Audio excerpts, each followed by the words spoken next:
পরিস্থিতি মানুষের জীবনের রং বদলে দেয়। এখন বাজে ভোর 6টা। আমি ঘুম থেকে উঠেই রান্না বসিয়ে দেবো।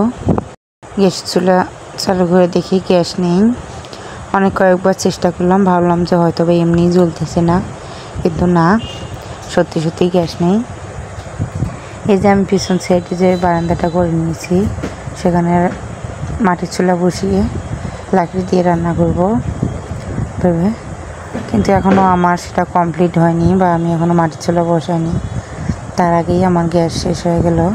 কিন্তু এবারের গ্যাসটা আমার বেশি দিন যায়নি, কারণ আমার রাইস কুকারটা নষ্ট হয়ে গিয়েছে এবং মিস্ত্রিরা কাজ করেছে।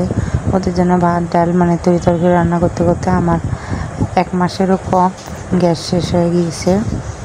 এখন আমার হাতের যে অবস্থা, হাত একদম খালি। আমি তো গ্যাস সিলিন্ডার নেব এরও বুদ্ধি নেই। তাই আমি পিছনের যে বারান্দা আছে সেখানে মাটির চুলো উপরেই বসিয়ে সেখানে আমি প্রথমে জাল ধরে নিলাম। তারপরে এখন আমি ভাতটা বসিয়ে দিয়েছি। আসলে আমার লাকড়ি এসে কিন্তু শিন্না নেই, তাই আমি কার্টুন দিয়ে জালটা ধরিয়ে নিয়েছি। এই দেখতেই পারছো আমার বাথরুমের সাথে যে বারান্দাটা, এখনও বালু, এখানে বিভিন্নবার কাঠ টাট সব কিছু রাখা আছে, সেখানেই আমি রান্না করে নিলাম। তারপর আমার এক সম্পর্কে বোন হয় না, বোন বানিয়েছিলাম, তাকে ডাক দিয়ে আমি চুলোর এখানে মাটি কেটে নিচ্ছি। তা এছাড়া আমি আমার চুলোর পাশে একটা গাছ ছিল, কদম গাছ। প্রতিদিন কদমের ফুল পড়ে, আমার চালটা নষ্ট হয়ে যাবে বিধায় আমি কদমের ডালগুলো কেটে নিয়েছি।